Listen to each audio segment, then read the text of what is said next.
Primeira carta de Paulo aos Tessalonicenses, capítulo 4, nós faremos a leitura do verso 1 até o verso 8. Saudamos aqueles irmãos que nos acompanham pela internet, que estão nos seus lares, impossibilitados por alguma razão de participar, junto com outros irmãos, de um culto presencial a Deus nessa noite. Ouçamos a leitura, primeira carta de Paulo aos Tessalonicenses, capítulo 4, de 1 a 8. Finalmente, irmãos, nós vos rogamos e exortamos no Senhor Jesus, que como de nós recebestes, quanto à maneira por que deveis viver e agradar a Deus, e efetivamente estáis fazendo, continueis progredindo cada vez mais. Porque estáis inteirados de quantas instruções vos demos da parte do Senhor Jesus. Pois essa é a vontade de Deus, a vossa santificação, que vos abstenhais da prostituição, que cada um de vós saiba possuir o próprio corpo em santificação e honra, não com desejo de lascívia, como os gentios que não conhecem a Deus, e que nessa matéria ninguém ofenda nem defraude o seu irmão. Porque o Senhor, contra todas estas coisas, como antes vos avisamos e testificamos claramente, é o vingador. Porquanto Deus não nos chamou para a impureza, e sim para a santificação. Desta arte, quem rejeita estas coisas, não rejeita o homem, e sim a Deus, que também vos dá o seu Espírito Santo.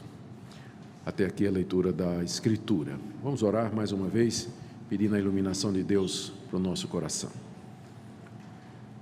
Pai, estamos diante da Tua Palavra mais uma vez, e confessamos que o pecado nos atingiu, inclusive na nossa capacidade de discernir as coisas espirituais. Por isso, Senhor, sem a Tua graça, sem o Teu auxílio, não teremos a compreensão clara da Tua revelação.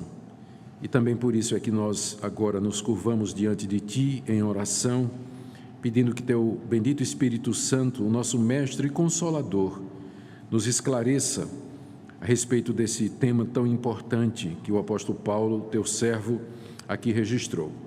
Nós pedimos que teu Espírito fale ao coração de cada um de nós, que nos console, conforte, oriente, instrua, repreenda, tudo conforme a necessidade que o Senhor conhece tão bem. Nós daremos toda a glória a Ti, Senhor, e não a nós. Alegra-nos nessa noite pela Tua palavra. Conduze-nos pelo Teu Espírito, é o que nós te pedimos em nome de Jesus. Amém. Queridos irmãos, os pecados cometidos na área sexual, eles são responsáveis por boa parte dos problemas que nós enfrentamos hoje, como indivíduos, como família, como igreja, na área do casamento.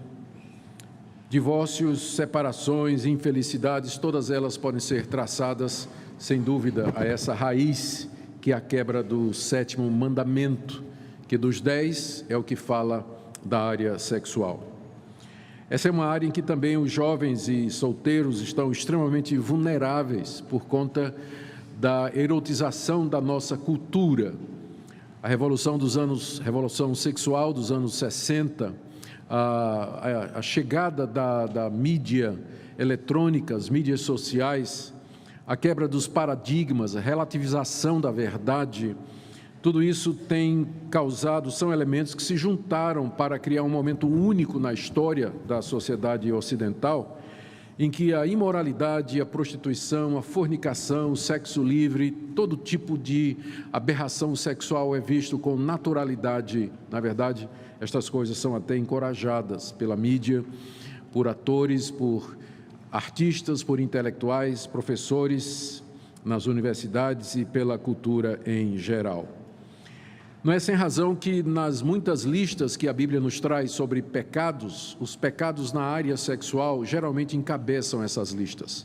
Nós temos desde aquela lista que Jesus menciona em Mateus, sobre as coisas que contaminam o homem, que são aquelas que saem do seu coração, até a lista de Apocalipse, onde é dito quais são aqueles que não herdarão o reino de Deus, seguindo-se então uma descrição.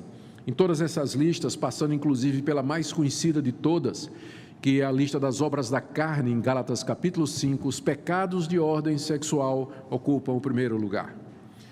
Nós não queremos com isso dizer que pecados de ordem sexual são mais pecado ou mais hediondos do que os pecados cometidos contra os outros mandamentos. O mesmo Deus que disse não adulterarás é o mesmo Deus que disse não dirás falso testemunho. Então, mentira e adultério são pecados contra o mesmo Deus e quebra da mesma lei. Contudo, é muito claro na Bíblia o fato de que os pecados nessa área sexual, eles trazem implicações extremamente danosas, severas e graves para a vida do indivíduo, da coletividade, da família e da igreja. Isso explica porque lá no jardim, depois do primeiro casal ter desobedecido a Deus, a primeira reação deles foi cobrir-se. Eles estavam nus e não se envergonhavam. Mas agora que o pecado entrou no mundo, a primeira reação foi cobrir as partes íntimas. Cobrir as partes íntimas, ou seja, o pecado afetou todas as áreas e particularmente aquilo que tem a ver com a nossa sexualidade. Não é à toa que a Bíblia fala tanto desse assunto e nos exorta e nos encoraja a viver uma vida reta diante de Deus também nessa área.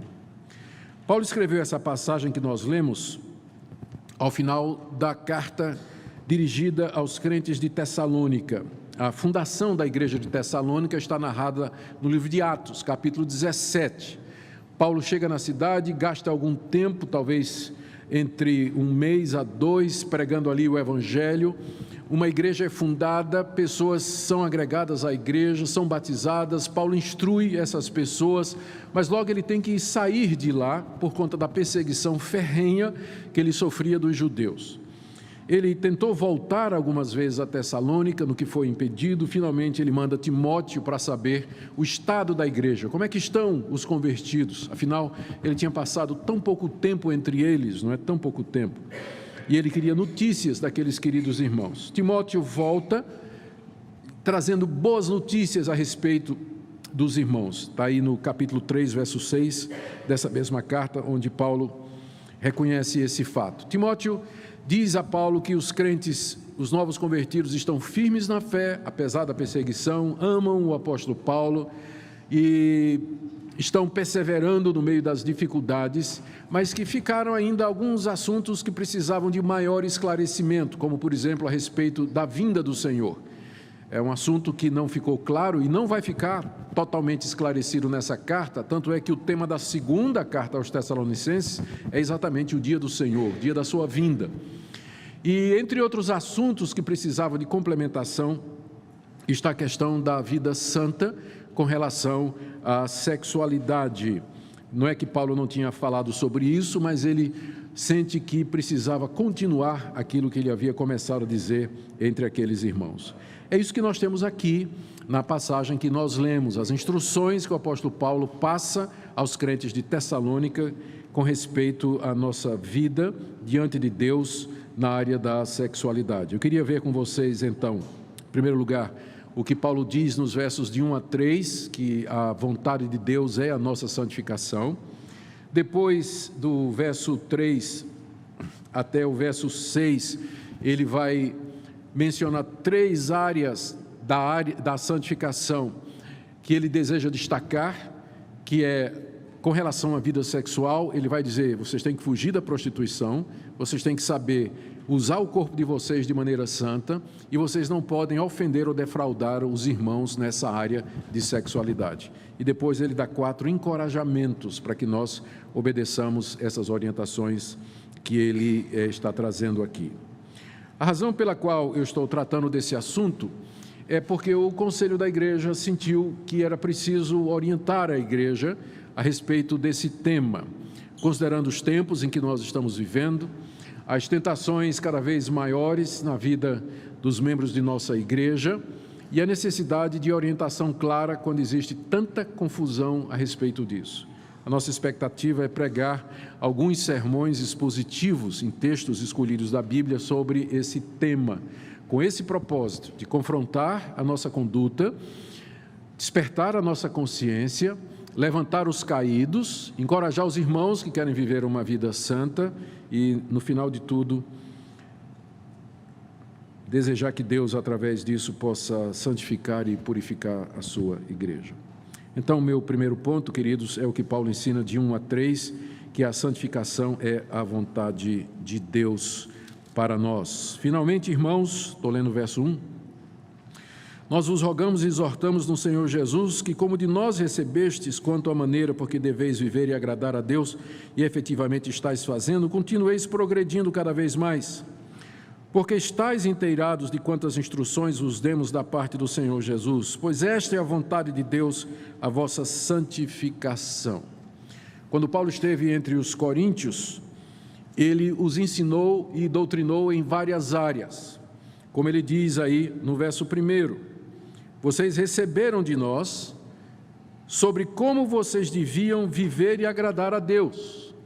Ou seja, quando Paulo esteve lá pregando o Evangelho, durante os poucos meses que ele esteve ali, ele não deixou de orientar os novos convertidos sobre como eles deveriam viver, porque o Evangelho não é apenas uma doutrina, mas ele é uma maneira de viver.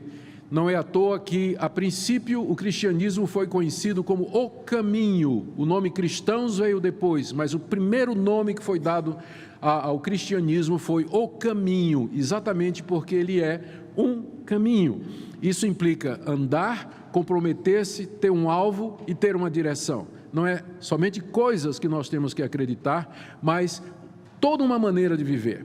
E Paulo tinha instruído aquelas pessoas a respeito disso, lá na cidade de Tessalônica. Ele repete isso no verso 2. Vocês estão inteirados, ou seja, vocês estão cientes de quantas instruções vos demos da parte do Senhor Jesus. Com base nos ensinos de Cristo, na sua pessoa, na sua morte e na sua ressurreição, Paulo tinha dado muitas instruções àqueles irmãos sobre como eles deveriam viver no meio daquela sociedade corrompida e corrupta na qual eles estavam inseridos. Paulo tinha consciência, porque Timóteo tinha dado essa notícia, de que eles estavam obedecendo. Veja o final do verso 1, Paulo diz, vocês estão fazendo isso então continuem progredindo. Mas, ele diz, é preciso voltar a insistir nesse assunto. Eu quero falar mais desse assunto. Por quê? Verso 3. Porque esta é a vontade de Deus, a vossa santificação. Como pregador do Evangelho, como pastor, Paulo não podia deixar de trazer a vontade de Deus para aqueles irmãos. Eles já estavam inteirados, eles já tinham conhecimento, o que eles precisavam era praticar, colocar em ação e transformar em atos aqueles conceitos que eles receberam, e Paulo sente que precisa reforçar o ensino que ele deu lá quando esteve a primeira vez. E isso é necessário porque nós não aprendemos facilmente, dificilmente somente uma vez ouvindo uma coisa. É preciso a repetição, é preciso o ensino, é preciso sempre estar voltando a esses pontos. E a razão é que não é que nós não saibamos esses pontos. Eu dificilmente tenho a dizer para os irmãos alguma coisa hoje à noite que vocês já não saibam. Não vem nenhuma novidade aqui, vocês praticamente sabem de tudo isso. Mas é que, da mesma forma como Paulo aqui está dizendo a mesma coisa de novo, nós precisamos sempre estar alertando os irmãos, porque a tentação dos nossos corações e a pressão do mundo é constante, não para. Por isso nós temos que estar sempre alertas e voltar a esse tema. Quando Paulo diz aqui, no verso 3, que esta é a vontade de Deus, a vossa santificação, é preciso entender que o termo vontade de Deus aparece na Bíblia com dois significados. Primeiro é se referindo àquela vontade secreta de Deus, que nós chamamos de providência, pela qual Deus guia a nossa vida, a história e os eventos que acontecem. Eu não sei qual é a vontade de Deus para mim amanhã, e você também não. Ele tem alguma coisa planejada para você, já está tudo na mente dele, nada vai apanhá-lo de surpresa, mas ele não revelou. Eu não sei o que é que vai me acontecer amanhã quando eu acordar, se acordar. Da mesma forma você não sabe o que é que vai acontecer amanhã. Mas Deus tem uma vontade, alguma coisa vai acontecer amanhã, só que só Ele sabe, ninguém mais. Então isso nós chamamos da vontade secreta de Deus ou a sua providência. E Deus nos deixa na ignorância dessa vontade, nós não sabemos o que acontecerá amanhã, para que nós possamos depender dEle.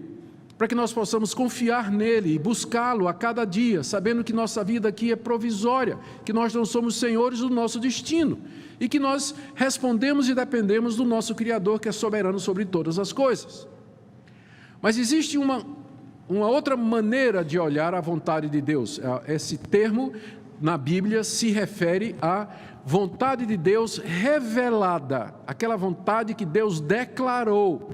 E no caso, Paulo está dizendo aqui, no caso aqui, Paulo está se referindo à santificação, porque esta é a vontade de Deus, a vossa santificação. Ou seja, a vontade de Deus é que o seu povo seja santo. Isso não faz parte dos desígnios secretos de Deus, mas é uma vontade que é conhecida. Deus revelou, ela é pública, ela está no Antigo Testamento. O tempo todo no Antigo Testamento, Moisés e os profetas se dirigem ao povo de Deus, dizendo: sede santos, porque o vosso Deus é santo. Santificai-vos na presença de Deus. Andem em santidade, não sejam como os povos ao redor de vocês. Não sigam os costumes dessas nações que não conhecem a Deus, que praticam imoralidade, adoram outros deuses. Não, vocês têm que seguir ao Senhor, Ele que é o santo que habita entre os querubins, Criador dos céus e da terra. Ou seja, é muito claro na Bíblia toda que a vontade do nosso Deus é que o nosso povo, seu povo, seja um povo santo, santo. O que isso significa para você e para mim? Significa que não tem exceção para essa regra. Você não pode dizer assim: quando Paulo diz assim, essa é a vontade de Deus, a vossa santificação, é a vontade de Deus para alguns. Quem sabe no meu caso ele vai me tratar diferente. Quem sabe Deus assim não vai se importar se eu tiver 2 mulheres ou tiver um caso fora do casamento, ir para a cama com meu namorado, passar uma vida vendo pornografia, não é? Quem sabe Deus não vai fazer uma exceção. Não tem exceção. A vontade de Deus aqui é pública, é universal, é geral e é eterna. Essa é a vontade dele para o seu povo, que seja um povo santo, e não há exceção para isso. Não há nenhuma circunstância que você possa imaginar em que Deus abriria uma exceção para isso. Do tipo assim, nessa situação, Deus vai permitir que você viva na imoralidade. Não existe nenhuma situação possível e imaginária em que Deus vá abrir mão dessa sua vontade revelada, pública e universal. Essa é a vontade de Deus. Deus quer isso, em outras palavras. É isso que Ele quer de mim e de você. Isso não é segredo, como a vontade providencial dEle, o que é que vai acontecer amanhã. Mas isso é algo revelado. E, portanto, nós devemos nos lembrar disso. Isso é tão sério que Paulo começa essa sessão dizendo: finalmente, irmãos, nós vos rogamos e exortamos no Senhor Jesus. Paulo aqui, rogar significa pedir com intensidade, pedir humildemente alguma coisa. Paulo não está nem determinando aqui, ele já está rogando aos irmãos: meus irmãos, eu peço em nome do Senhor Jesus, vivam vidas santas, porque esta é a vontade de Deus para vocês. Como vocês sabem, como eu instruí a vocês quando eu estive aí em Tessalônica, me vejo obrigado a falar disso mais uma vez. Então, por isso eu suplico a vocês, ouçam o que eu estou dizendo. Essa é a vontade de Deus, não há outra e não há exceção. Deus quer que você seja santo e Ele não vai abrir mão disso. Eu rogo a vocês, como vocês me ouviram ensinar e dizer, diz o apóstolo Paulo, que vocês andem em santidade, porque essa é a vontade de Deus. Depois de deixar esse ponto claro, o apóstolo Paulo então afunila, porque a vontade de Deus é a santificação em todas as áreas da nossa vida. Mas agora Paulo vai falar da santificação na área sexual, essa área específica que ele vai falar. Lembrando que santificar é um verbo que significa apartar-se de alguma coisa para apegar-se ou consagrar-se a outra. A raiz do verbo tem essa ideia de divisão, né? de partição. Tanto é que pouca gente sabe, não é? Mas é interessante dizer que a palavra fariseu, ela vem da palavra grega que significa separar, que é muito parecida com a palavra santificar. O fariseu era considerado uma pessoa separada, não é? Separado dos pecadores, dos publicanos e das prostitutas, para poder se dedicar a Deus. Mas o conceito é esse mesmo, embora o conceito dos fariseus seja um conceito errado.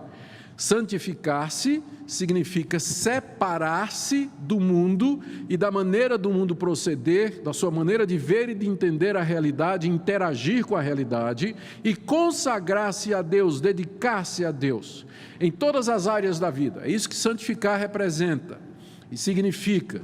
E é um processo que dura a nossa vida toda, mas ele é um processo ativo e para o qual, como eu disse, seguindo as palavras de Paulo, não existe exceção. Só que Paulo agora vai tratar desse processo de separação do mundo e consagração a Deus no que diz respeito à área sexual e, como eu falei no início, ele coloca aqui três orientações sobre como nós devemos nos santificar. A primeira delas está no verso 3.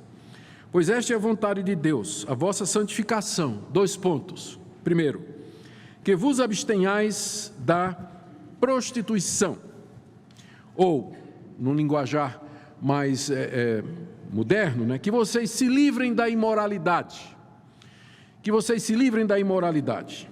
É isso que ele quer dizer. A palavra que Paulo usa aqui para prostituição é uma palavra grega que é conhecida por nós. Ela é a palavra porneia, de onde vem pornografia, pornográfico e assim por diante.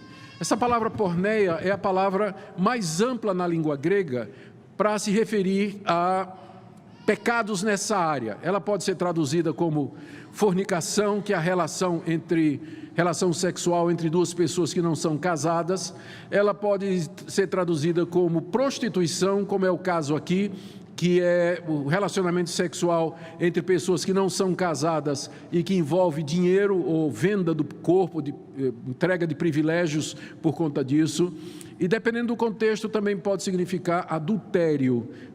O contexto então é que vai determinar isso aí. É a palavra mais ampla para pecados na área de imoralidade sexual que nós temos no Novo Testamento. E Paulo aqui escolheu, e os nossos tradutores resolveram traduzir como prostituição, não é, que é um tipo específico de imoralidade, mas a palavra envolve muito mais do que isso. Em linhas gerais, o que ele está dizendo aqui é que os cristãos deveriam fugir de todo tipo de imoralidade sexual.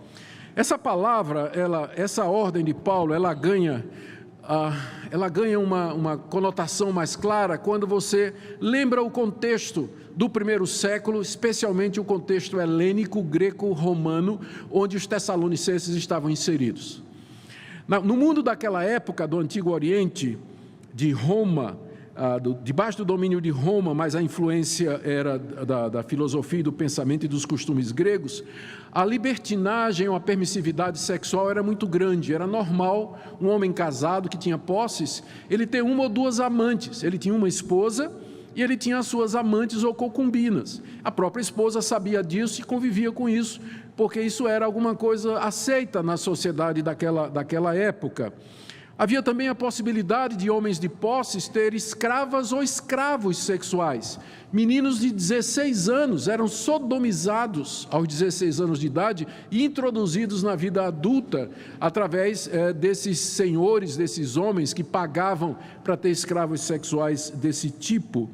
A prática da homossexualidade era bastante difundida, embora alguns filósofos, e você pode ver isso nos livros de filosofia ou de história, se manifestavam contra esse tipo de prática, mas a sociedade em geral passava panos quentes em cima disso. A permissividade era geral. E ela foi se tornando tão grande que finalmente corrompeu o Império Romano, que ruiu no século IV, diante das invasões bárbaras, exatamente porque faltou coesão interna, faltou tutano, nervo, moralidade, força moral no Senado romano para resistir àquelas invasões que aconteceram e que a gente conhece a história. Agostinho viveu, o grande teólogo Agostinho viveu nesse período, não é? E onde a corrupção do mundo romano chegou ao seu ápice.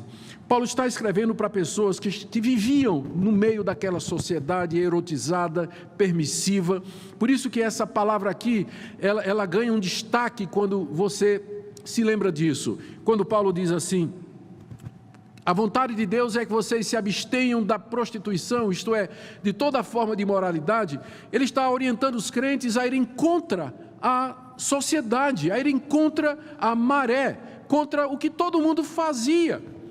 E, naturalmente, isso não é uma coisa fácil, mas é a mesma coisa que acontece hoje. Nós vivemos numa sociedade que parece estar repetindo aqueles tempos, onde a permissividade, a falta de valores absolutos, a relativização da moral e da ética prevalecem e influenciam a vida da própria igreja. Você vai encontrar dentro da própria igreja gente que tem o hábito de ficar. Ficar significa passar uma noite com alguém que não é seu namorado, com o qual você não tem nenhum compromisso, só para sexo. No dia seguinte vai ficar com outro. Isso é visto com naturalidade. Sexo antes do casamento. Namorados que têm relações sexuais antes do casamento, como se fosse uma coisa absolutamente normal. Ou então, pessoas casadas que têm casos fora do casamento, e isso é visto também como alguma coisa permitida. Para não falar da bigamia, né, que hoje tem um nome bonito, poliamor. Poliamor, porque bigamia fica um negócio meio estranho, né? Aí o pessoal cria um nome, né? Eles vão inventando nomes, né, para tirar a conotação, é poliamor, não é? O homem que é bígamo, é você gostar de muitas pessoas ao mesmo tempo, se relacionar, né, com muitas pessoas ao mesmo tempo, né? Mas no fundo é a velha e conhecida poligamia, né, que eles chamam de poliamor e por aí vai. Essa é a sociedade que nós vivemos, isso entra na igreja. Isso entra na igreja, isso afeta as pessoas que se professam cristãs. Há evangélicos que vivem na prática destas coisas, Por isso, essa exortação do apóstolo Paulo, ela é tão relevante para nós nos dias de hoje, quando diz assim: essa é a vontade de Deus para vocês, que vocês se abstenham da prostituição, de toda forma de imoralidade, de toda forma de conduta sexual que não está de acordo com a palavra de Deus. A segunda orientação que Paulo nos dá aqui está no verso 4. Ele continuando diz, no verso 3 ele diz: se é a vontade de Deus, a vossa santificação. Ponto 1, que vos abstenhais da prostituição. Ponto 2, que cada um de vós saiba possuir o próprio corpo em santificação e honra. Essa expressão, saber possuir o próprio corpo em santificação de honra, foi uma decisão dos nossos tradutores, porque o texto grego, ele diz literalmente que cada um de nós deve saber possuir, que é um verbo que pode ser traduzido como controlar, ter e obter, o próprio vaso, a palavra corpo é uma interpretação, que está no original é a palavra vaso, com toda em santificação e honra. Há várias possibilidades de tradução, e se você tem aí a NVI, nova tradução na linguagem de hoje, você já vai ver que elas optam por traduções diferentes dessa aqui. Mas as traduções possíveis são: que cada um de vocês saiba obter uma esposa em santificação e honra. É possível? É. Gramaticalmente pode ser traduzido assim.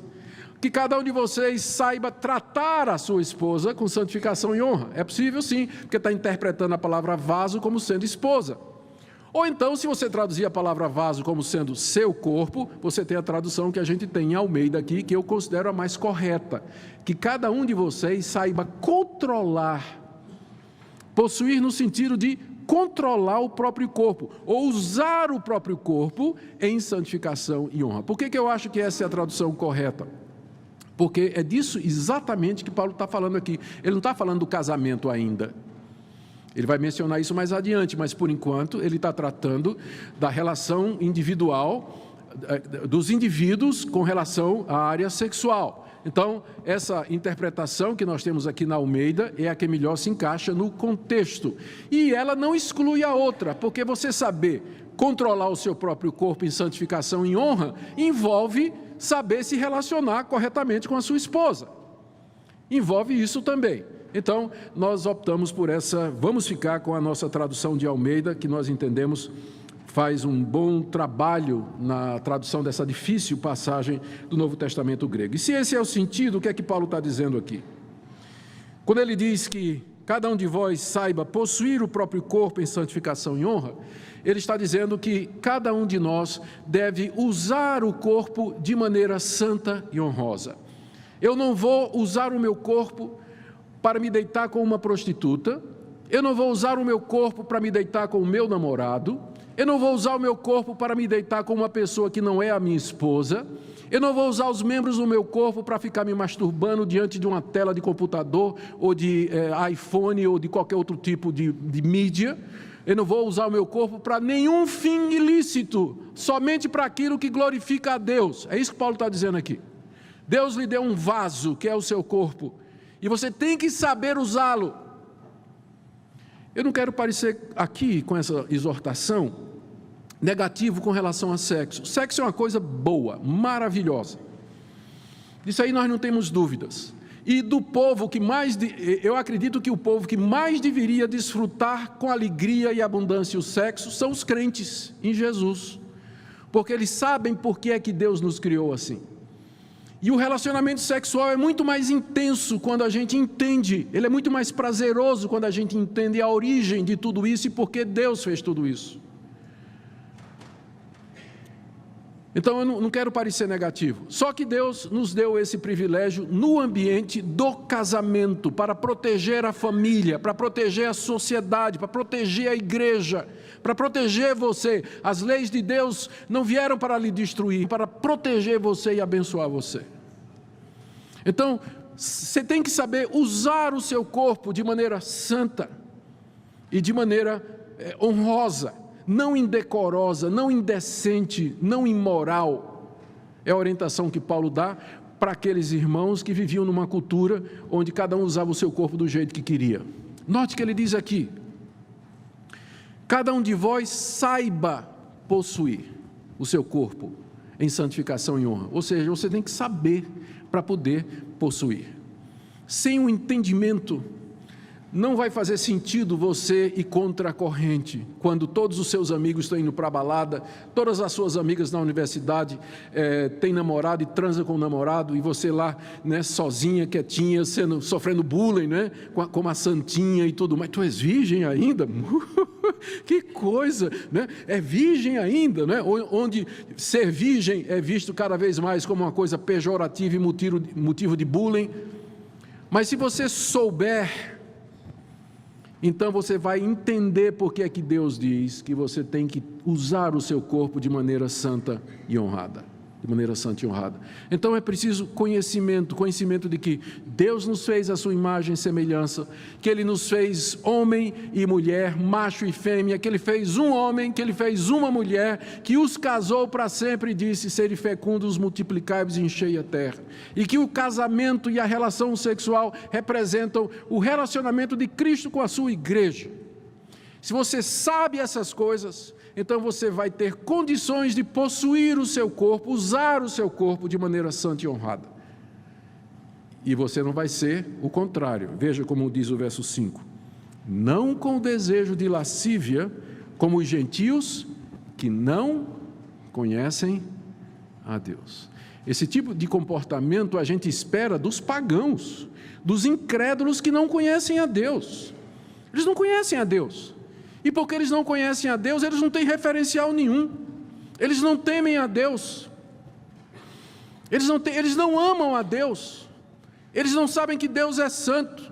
Os deuses deles são deuses criados segundo a sua imaginação. Pensa, por exemplo, nessa época, os deuses romanos da mitologia romana eram deuses que desciam, tomavam forma humana, desciam à terra para se misturar com os homens e com as mulheres, ter relações, de onde vieram os famosos semideuses como Hércules, Perseu. E Hollywood explora muito esse tema, não é?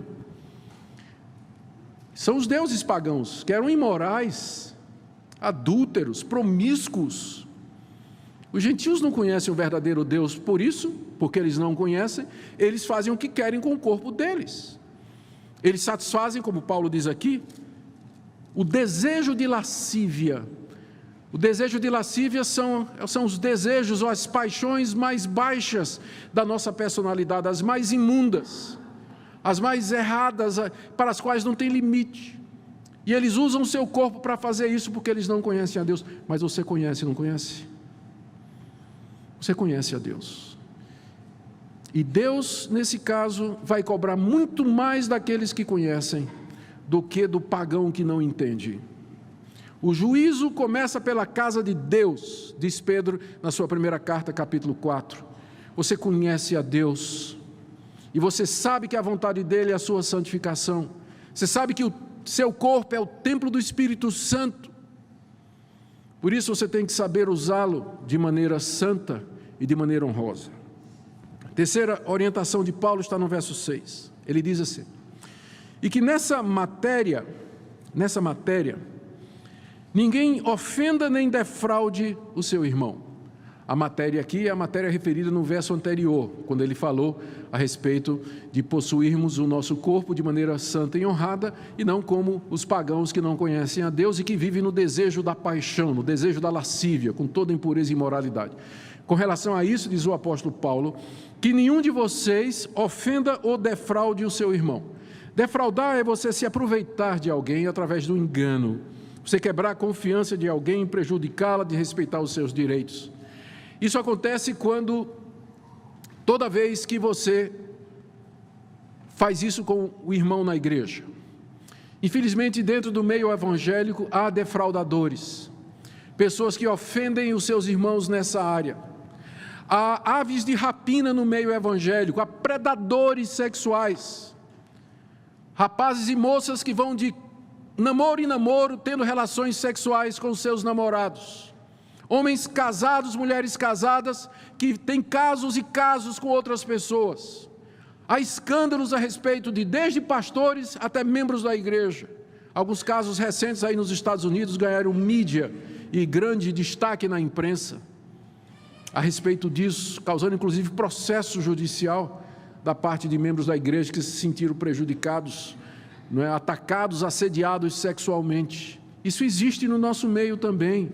E Paulo diz: irmãos, nessa matéria, ninguém ofenda nem defraude o seu irmão. E não é só o irmão, não é? Mesmo que esteja alguém fora da igreja, mas o alvo aqui, ele está falando da igreja. Que isso não haja isso entre nós.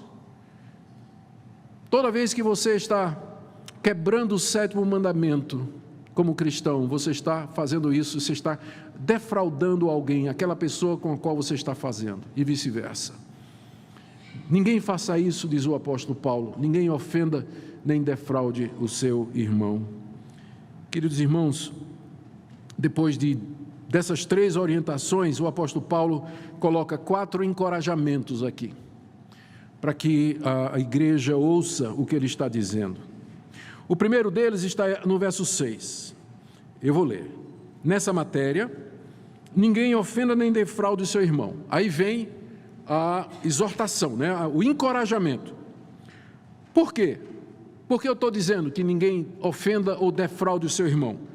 Porque o Senhor aqui é o Senhor Jesus, contra todas estas coisas que ele vem falando desde o verso 1, como antes vos avisamos e testificamos, não era a primeira vez que Paulo tinha dito à igreja, ele é o vingador. Não defraude o seu irmão, porque o Senhor Jesus, como vocês já sabem, e eu já avisei, ele é o vingador destas coisas. Ele vai tomar vingança do irmão ofendido e defraudado.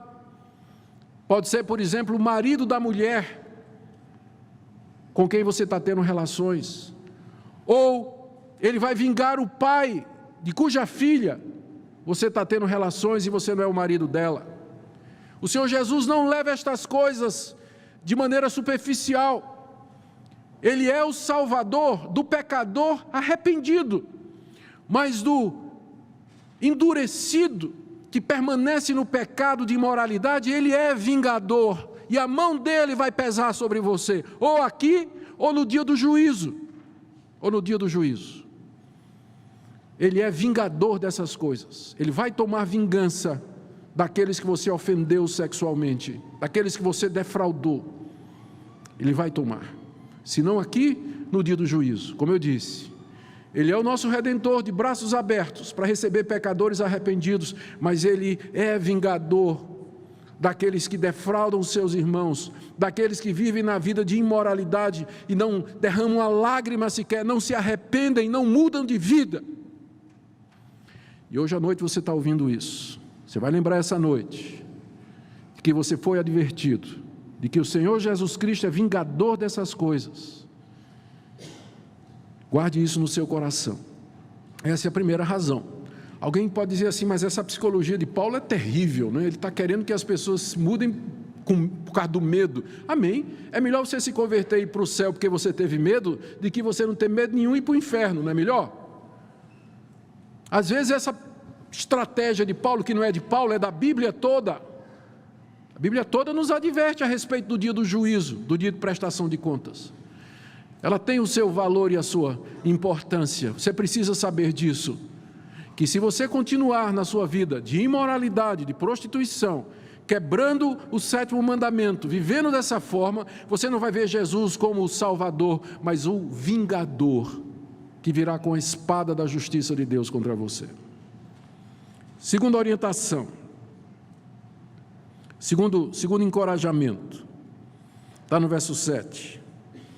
Porquanto Deus não nos chamou para a impureza, e sim para a santificação. O argumento é o seguinte, siga a linha de raciocínio. Meus irmãos, a vontade de Deus é a vossa santificação. Fuja da prostituição, use o seu corpo da forma correta e não ofenda nem defraude ninguém, porque o Senhor Jesus é vingador disso. Por que ele é vingador disso? Porque Deus não nos chamou para a impureza, e sim para a santificação. Paulo aqui quer levar os crentes a refletir sobre o chamado. Deus me chamou através do Evangelho, através da palavra de Cristo, para viver uma vida santa. Deus não me chamou da seguinte forma: Augustus, você foi perdoado dos seus pecados, você está justificado, agora você pode viver à vontade, que uma vez salvo, salvo para sempre. Não. O chamado do Evangelho foi: eu te amei, eu vou perdoar os teus pecados, você é meu filho, e porque eu te fiz tudo isso, irás viver de maneira santa e agradável a mim. Você vai viver uma vida santa como eu santo sou. Você vai viver uma vida que me agrada. Esse é o chamado evangélico. O evangelho não é uma desculpa para ninguém viver na imoralidade como muitos fazem, do tipo assim: Deus é bom, Deus não liga para isso, Deus é um Deus de compaixão e Deus de misericórdia. Paulo acabou de dizer que Jesus é vingador. Por que ele é vingador? Porque Deus não nos chamou para a impureza, mas para a santificação. Nós somos chamados para isso, meus irmãos, para viver uma vida santa diante dele. Terceira palavra de Paulo nessa linha de encorajamento e de justificação, porque é que ele está dizendo essas coisas? Está aí no verso 8, início do verso 8. Dessa arte ou dessa forma, portanto, já que Deus não nos chamou para a impureza e sim para a santificação, e desde que a vontade dele é a nossa santificação, quem rejeita essas coisas que ele acabou de dizer, não rejeita o homem e sim a Deus. O homem aqui é Paulo. Paulo está dizendo: portanto, à luz de tudo isso que eu ensinei, estando claro que a vontade de Deus é a nossa santificação, que Cristo é vingador dessas coisas, que você tem que possuir o seu corpo com honra, e que você não pode defraudar o seu irmão, à luz disso, quem rejeita essas coisas, esse ensino, não está me rejeitando, diz o apóstolo Paulo, mas está rejeitando o próprio Deus, porque é a vontade dele que você viva uma vida santa e pura. Você não está me rejeitando, diz o apóstolo Paulo, você está rejeitando a Jesus Cristo, que morreu para livrar você de toda iniquidade, purificar para si um povo seu, zeloso de boas obras. Você não está rejeitando aos homens, você está rejeitando o Espírito Santo. Que coisa séria, não é? Você não está rejeitando o pastor Augustus, que está trazendo a palavra de Deus nessa noite. Se você no seu coração está resistindo e procurando justificativa para continuar a viver sua vida de imoralidade, você não está resistindo a mim. Eu estou apenas lendo a Bíblia, explicando o que ela significa. É isso que eu estou fazendo. Você está resistindo a Deus. E se Deus é por nós, quem será contra nós? Mas se Ele for contra nós, resistir a Deus. Quem você acha que vai ganhar essa queda de braço entre você e Deus? Resistir a Deus, resistir à vontade dEle, ao querer dEle, tão claro, tão óbvio, por insistir nessa vida de imoralidade, de impureza, de pornografia, de relacionamento sexual ilícito, de adultério. Resistir a Deus. O que é que você pretende ganhar com isso? O que é que você pensa que você vai ganhar com isso? senão a vingança de Cristo no dia do juízo. Última motivação de Paulo, e eu dou graças a Deus por ela. Ele diz no verso 8: destarte, quem rejeita essas coisas, não rejeita o homem, e sim a Deus. Aí ele acrescenta, que também vos dá o seu Espírito Santo. Amém. Oh Deus, obrigado. Porque se não for isso, como é que eu vou cumprir tudo isso? Como é que eu vou fugir da imoralidade? Como é que eu vou saber usar o meu corpo da forma correta? Como é que eu vou me portar com respeito para com os meus irmãos na igreja na área sexual? Como é que eu vou escapar da vingança de Cristo sobre aqueles que fazem isso? Eu me sinto tão fraco, tão tentado, já caí tantas vezes. Pecador, aqui está a sua oportunidade. Esse Deus que é vingador é o mesmo Deus que lhe dá também o Espírito Santo, exatamente porque você não pode, não consegue viver esse padrão. A prova é que você está nisso há tantos anos, você vive caindo nisso vez após vez. É por isso que Deus nos dá o seu Espírito Santo, porque pelo poder do Espírito Santo nós podemos mortificar o desejo de lascívia. Nós podemos usar o nosso corpo da forma correta, respeitar os irmãos e fugir da imoralidade naquele dia em que José, lá no Egito, fugiu da mulher de Potifar. Porque é melhor perder uma boa capa do que perder uma boa consciência. Ele fugiu e largou a capa. Onde encontrar forças para isso? Não em você. Eu sei que você não tem forças, eu não tenho forças.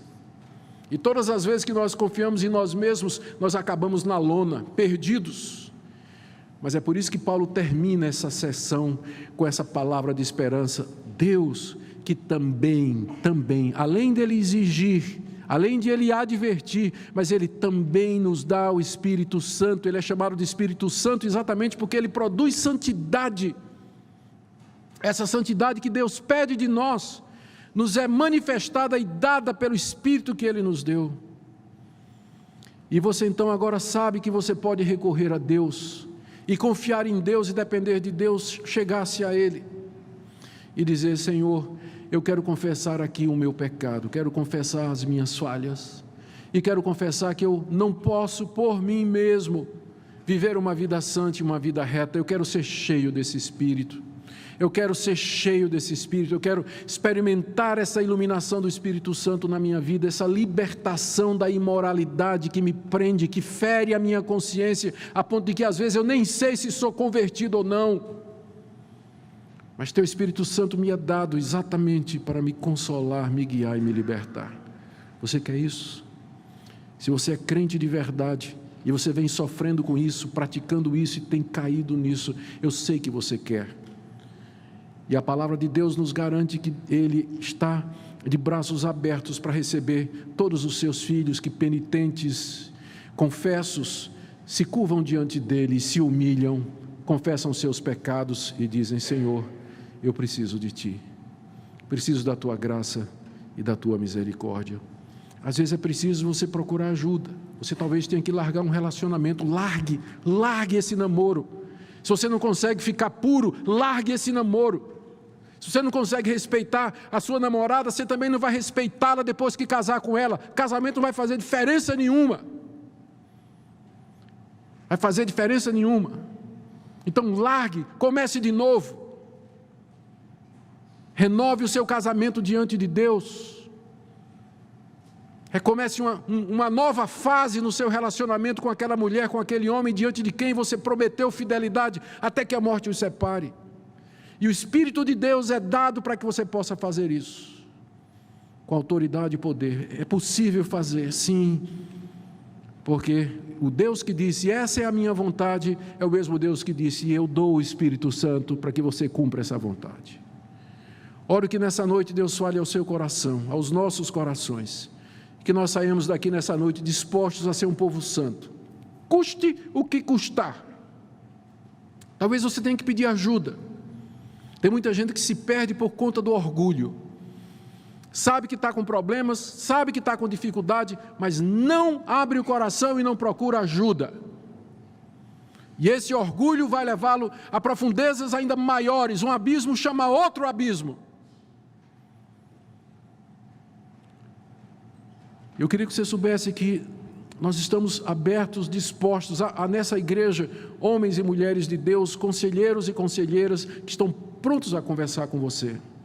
Você pode abrir o coração com uma pessoa experiente, uma pessoa madura, que guarda sigilo, conversa, abre o coração, diz assim: eu preciso que você esteja comigo, ombreie comigo, eu preciso de ajuda, sozinho eu não consigo, preciso de alguém a quem eu possa telefonar, mandar um WhatsApp quando eu estiver tentado, eu preciso de alguma ajuda nessa área. Busque ajuda, você não precisa sofrer só, nem lutar só contra o pecado. Nós somos um corpo, somos uma igreja, e nós podemos nos ajudar mutuamente. Eu quero orar com vocês agora, terminando essa mensagem, na expectativa de que Deus vai aplicar essa palavra no seu coração e na vida da nossa igreja.